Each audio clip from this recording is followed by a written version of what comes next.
नमस्कार, मैं आशीष, VCN news के हिंदी समाचारों में आप सभी का स्वागत है। खबरों की ओर बढ़ने से पहले आइए नजर डालते हैं आज की सुर्खियों की ओर। जब सीपी मध्यरात पहुंचे सिटी कोतवाली थाना तो हवालात गार्ड मिला सोया हुआ। एलसीबी के हत्थे अवैध पेट्रोल तस्कर, 200 लीटर पेट्रोल सहित 60 लीटर डीजल किया जब्त। मजदूरी करने गई महिला का शव मिला कुएं में, सामूहिक दुष्कर्म की संभावना। कम डिटेक्शन करने वाले थानेदार सीपी के रडार पर, कारण बताओ नोटिस की गई जारी।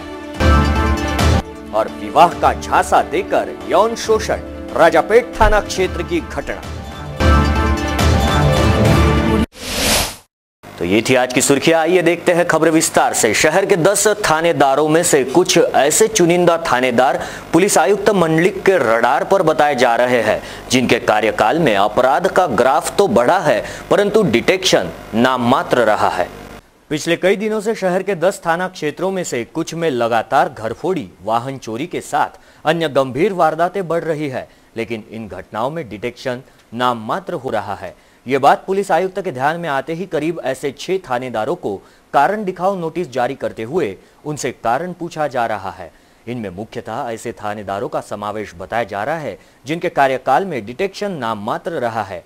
देखना यह है कि थानेदार कितने दिनों में और क्या जवाब सीपी को देते हैं और सीपी क्या कार्रवाई की दिशा तय करते हैं। इसी के साथ बढ़ते हैं अगली खबर की ओर। प्रेम जाल में फांसकर विवाह का झांसा देते हुए एक 24 वर्षीय युवती के साथ लगातार यौन शोषण करने का सनसनीखेज मामला सामने आया है। प्राप्त जानकारी के अनुसार राजापेट थाना क्षेत्र के दस्तूर नगर निवासी शक्ति नंदलाल खत्री का क्षेत्र की ही एक 24 वर्षीय युवती के साथ पिछले कुछ दिनों से प्रेम संबंध चल रहे थे।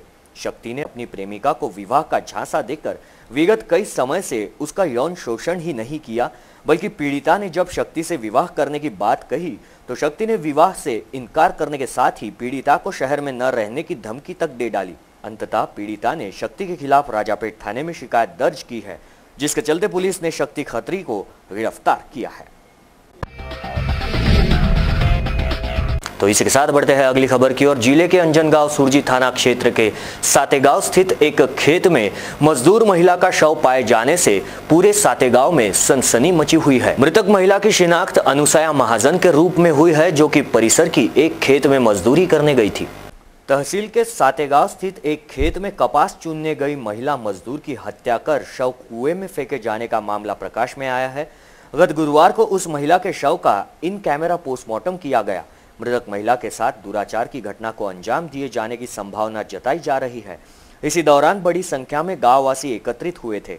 बता दें कि अंजनगांव सुरजी थाना क्षेत्र के वडूरा निवासी महिला अनुसया महाजन गत बुधवार को यहां की अन्य महिलाओं के साथ सातेगांव के एक खेत में कपास चुनने के लिए गई थी। शाम तक अपना काम समाप्त कर सभी महिलाएं अपने घर लौट आई थी, लेकिन अनुसया देर शाम तक घर नहीं लौटने से उसके पति शिवलाल ने आसपास में उसकी तलाश प्रारंभ कर दी।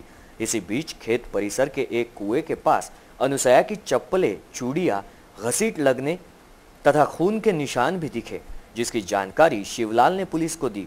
घटनास्थल पर पहुंचकर पुलिस ने पंचनामा किया एवं बीते गुरुवार को इन कैमरा पोस्टमार्टम किया गया। फिलहाल पोस्टमार्टम रिपोर्ट आना बाकी होने के चलते मामला साफ होना बाकी है। हवालात आरोपियों के लिए लगाई गई गार्ड ड्यूटी के दौरान किस तरह की लापरवाही बरती जाती है, इसका जीता जागता उदाहरण बीते गुरुवार की मध्यरात सीपी के औचक निरीक्षण में सामने आया। फिलहाल शहर में बढ़ती चोरी की वारदातों की अफवाहों तथा देर रात होने वाली अन्य घटनाओं पर शिकंजा कसने के उद्देश्य से पुलिस आयुक्त बीते कुछ दिनों से रोजाना रात में शहर के अलग अलग थाना क्षेत्रों का दौरा कर रहे हैं और संबंधित थानों में अचानक पहुंचते हुए वहां का जायजा ले रहे हैं।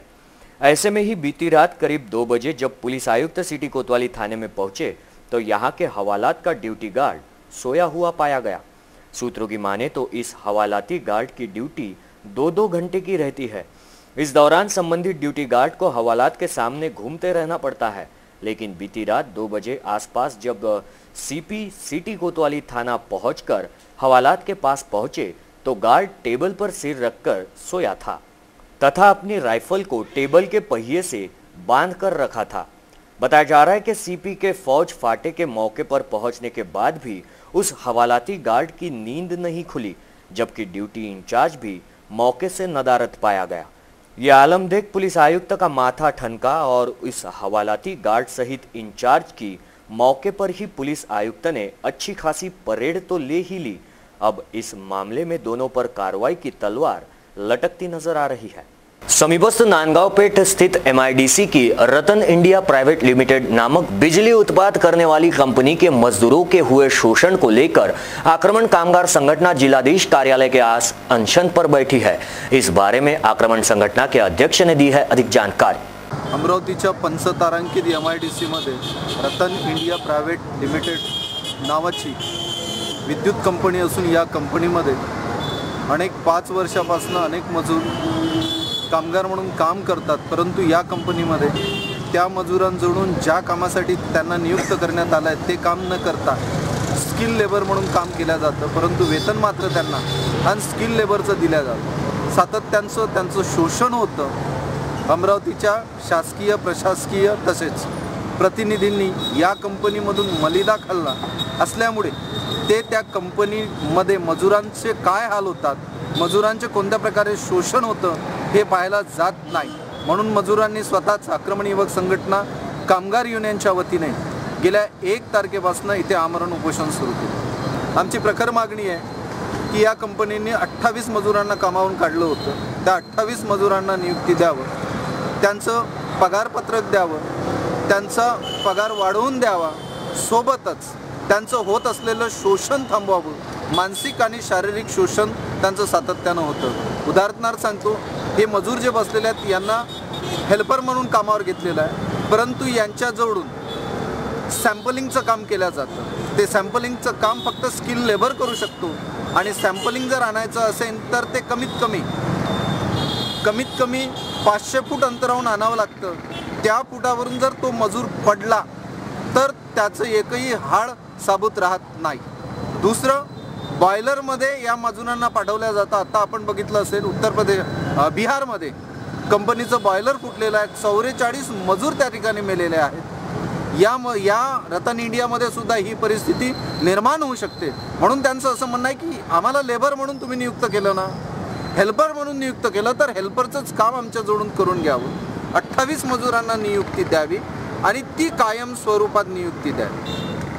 इसी के साथ बढ़ते हैं अगली खबर की ओर। गुरु नानक देव जी के पावन पर्व प्रकाश पूरब के आयोजन पर गत 24 अक्टूबर से 4 नवंबर की अवधि में अनेकों धार्मिक आयोजन किए गए, तो साथ ही राजापेट स्थित गुरुद्वारे को दुल्हन की तरह सजाया गया। साल 1469 में रायबोले में जन्मे गुरु नानक देव जी ने बचपन से आध्यात्मिक एवं ज्ञानशील बातों को जीवन में स्थान दिया। मनुष्य को सन्यासी बन अपने कर्तव्यों से मुंह मोड़ने का कोई अधिकार नहीं है। बड़े बड़े विद्वान और मौलवी भी इनकी प्रखर बुद्धि को देखकर दंग हो जाते थे। ईश्वर एक है, हमें निर्दोष जीव जंतुओं को सताना नहीं चाहिए। मनुष्य को सदाचारी और निर्व्यसनी होना चाहिए। ये सीख देते हुए उन्होंने 3 बातें कही: कीरत करना, नाम जपना, वंड छकना। उनके दिन उनके दिए वचनों पर चलते हुए सिख समाज कार्य कर रहा है और भविष्य में भी करता रहेगा। समाज के प्रथम गुरु के जन्म पर्व के उपलक्ष्य में 24 अक्टूबर से सुबह 5 बजे प्रभात फेरी का आयोजन किया जा रहा है, जिसकी समाप्ति 1 नवंबर को बापू कॉलोनी कंवरनगर गुरुद्वारा में की गई। शनिवार 4 नवंबर को सुबह 8 से 9:15 बजे तक सुखमणी साहिब का पाठ, सुबह 9:30 बजे अखंड पाठ साहिब की समाप्ति, सुबह 10 बजे से 11:30 बजे तक भाई नरेंद्र सिंह हुजूरी जत्था का कीर्तन, सुबह 11:30 से 1 बजे तक दरबार साहब अमृतसर वाले भाई शौकीन सिंह का कीर्तन व गुरु के लंगर से कार्यक्रम की समाप्ति की जाएगी। शाम 7:30 बजे से रात 8:30 बजे तक भाई नरेंद्र सिंह हुजूरी जत्था का कीर्तन, 8:30 से 10:30 बजे तक दरबार साहब अमृतसर वाले भाई शौकीन सिंह का कीर्तन, अरदास एवं गुरु के अटूट लंगर से कार्यक्रम की समाप्ति होगी। एक तरफ पेट्रोल और डीजल के दामों में हो रही बढ़ोतरी को लेकर आम जनता त्रस्त है, लेकिन हिंदी समाचारों में आज जानेंगे एक छोटे से ब्रेक के बाद कि किस तरह लोनी ग्राम से अमरावती तक पेट्रोल और डीजल की तस्करी की जा रही है। लेकिन फिलहाल वक्त हो चला है एक छोटे से ब्रेक का, कहीं मत जाइए, देखते रहिए VCN न्यूज।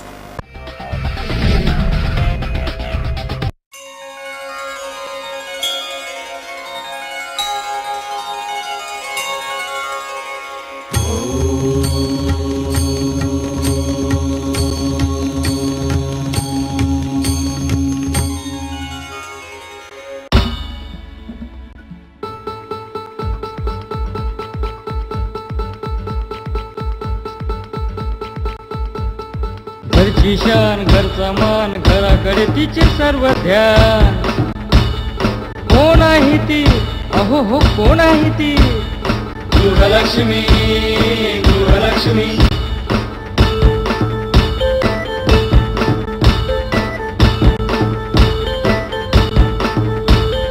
ममते पोटी प्रेमासाठी झटते नेहमी घरच्यासाठी। अहो पण काय केलं तिच्यासाठी? म्हणूनच तर घेऊन आलोय आनंद एका स्त्रीचा। अगं बाई,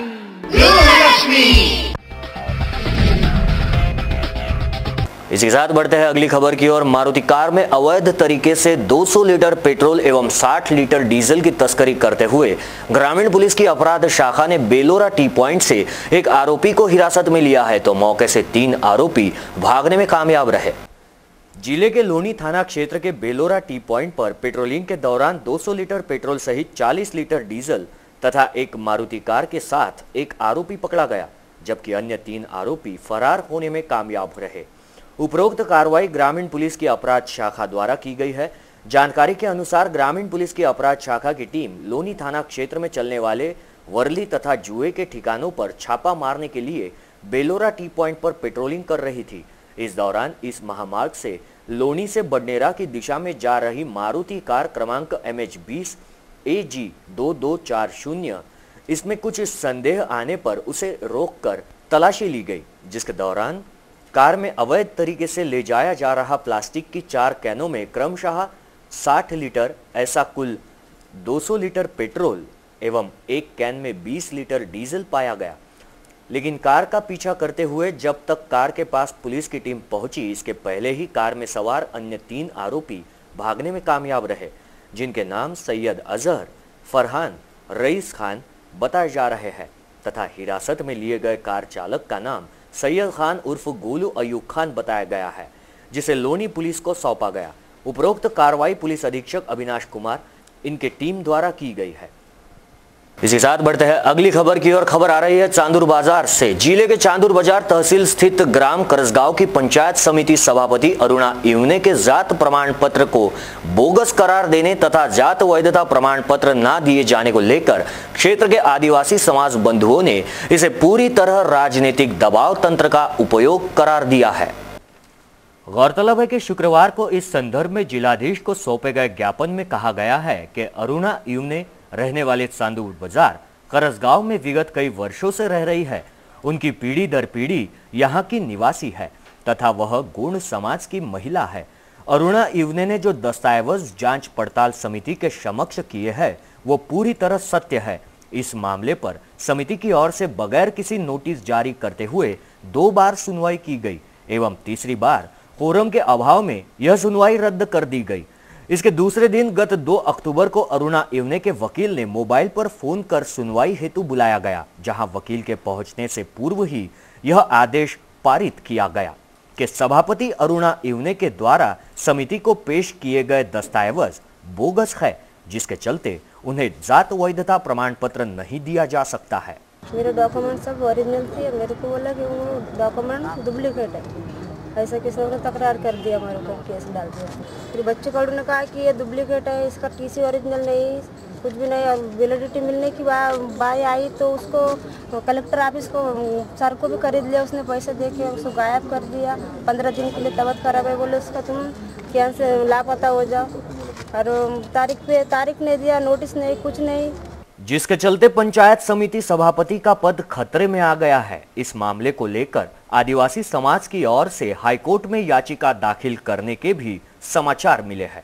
अरुणा कृष्णा उटके तिला सभापती पद मिळालं आणि त्या सभापती पदामध्ये 6 प्रहारचे कॅन्डिडेट होते आणि ही सभापती बनवताना आम्ही काँग्रेस भाजप असं सर्वांचं समर्थन घेऊन मी माझ्या संघटनेचा युवा क्रांती संघटनेचा सभापती बनवला. तो अपक्ष म्हणूनच निवडून आला संघटनेच्या नावावर. पण प्रहार जोड 6 असल्यामुळं यांच्या आकसापोटी या बाईच्या सभापतीच्या व्हॅलिडिटीसाठी यांनी खडाजंगी दाखल केली. आयुक्ताच्या कार्यालयातील लोकांना विकत घे, त्यांच्यावर वजन टाक. आमदार 2 वेळा या आदिवासींच्या विरोधात, आदिवासी सभापतीच्या विरोधात 2 वेळा आयुक्तालयात गेले आणि 2 वेळा आयुक्तालयात जाऊन आयुक्तांना त्या त्रिसमिती सदस्यांना आदेश केले आणि त्यांच्यावर एवढं प्रेशर टाकलं की त्यांनी सुनावणीची तारीख, सर्वात मोठा अन्याय हा आहे की आम्ही 6/2/2017 रोजी व्हॅलिड सर्टिफिकेट कागदपत्र सादर केले. त्यांनी त्रुट्या काढल्या 4/3/2017 मध्ये. 2 महिन्यांनी आम्हाला 5व्या महिन्यात कागदपत्राच्या त्रुटीचं पत्र दिलं. 6व्या महिन्यामध्ये आम्ही सर्व कागदपत्र दाखल केले. त्यानंतर 2 महिने 5 दिवसांनी एक अजय ताळे म्हणून कोणाची तरी तक्रार आली. त्या तक्रारीवर आम्हाला 2 महिने 5 दिवस कागदपत्र त्यांच्याच त्रुटीप्रमाणे सादर केल्यानंतरही त्यांनी 2 महिने 5 दिवसानंतरही आम्हाला व्हॅलिडिटी दिली नाही. शेवटचे फक्त 13 दिवस शिल्लक राहिले. सभापती 2 वेळा गेले, आपण प्रलंबित प्रकरणाचा कागद दिला नाही कारण का आमदार बच्चू कडूचं प्रेशर होतं आणि बच्चू कडू हा एवढं प्रेशराईज करून आला, त्यात पैसेही सरकून नाही आला. पैसा आणि प्रेशर या 2 गोष्टीसाठी 1 महिना 2 दिवसात आयुक्तानं आदेश फेकला. 1 महिना 2 दिवसात व्हॅलिडिटीमध्ये कोणताही पोलीस चौकशी अहवाल नाही, आमचे कोणत्याही प्रकारचे कागदपत्र पाहिले नाही, आम्हाला कागदपत्र पाहण्याची यांनी संधीसुद्धा दिली नाही आणि या फक्त आमदाराच्या वजनाखाली. आणि हा सर्व प्रकार आज आमच्या विरोधात आदेश पारित झाला. 11/9/2017 रोजी पहिली सुनावणी ठेवली. दोन्ही सुनावणीला कोरम पूर्ण झाला नाही आणि 3ऱ्या सुनावणीला यांनी आम्ही हजर नसताना आदेश फेकला. आम्हाला फक्त 1 नोटीस दिली, 2 नंतरच्या 2 नोटीसही दिल्या नाही आणि यांनी आदेश फेकला. हा अन्याय आहे आणि हा अन्याय फक्त आमदार बच्चू कडूचे पैसे आणि आमदार बच्चू कडू यांच्या वजनाखाली होऊन राहिला है. जिलाधीश को सौंपे गए ज्ञापन में आदिवासी समाज बंधुओं का आरोप है कि क्षेत्र के विधायक बच्चू कडू के दबाव में आदिवासी अपर आयुक्त कार्यालय ने दबाव में ये फैसला लिया है. इसके विरोध में आदिवासी समाज तीव्र आंदोलन करेगा. Bureau report, VCN news, Amravati. काम में लापरवाही, बिना अनुमति के अनुपस्थित रहने जैसे अनुशासन का उल्लंघन करने वाले महानगर पालिका के 2 कर्मचारियों की निगमायुक्त हेमंत पवार ने घर के रास्ते दिखाए महानगर पालिका के गलिहारों में, जिससे हड़कंप मचा हुआ है. काम में कोताही बरतना, बिना अनुमति कार्यालय में अनुपस्थित रहना, ऐसे अनुशासन का उल्लंघन करने वाले शिक्षा विभाग के लिपिक एवं सफाई कर्मी की घर वापसी की गई है. इन दोनों कर्मचारियों को निगमायुक्त हेमंत पवार के आदेश पर बर्खास्त किया गया.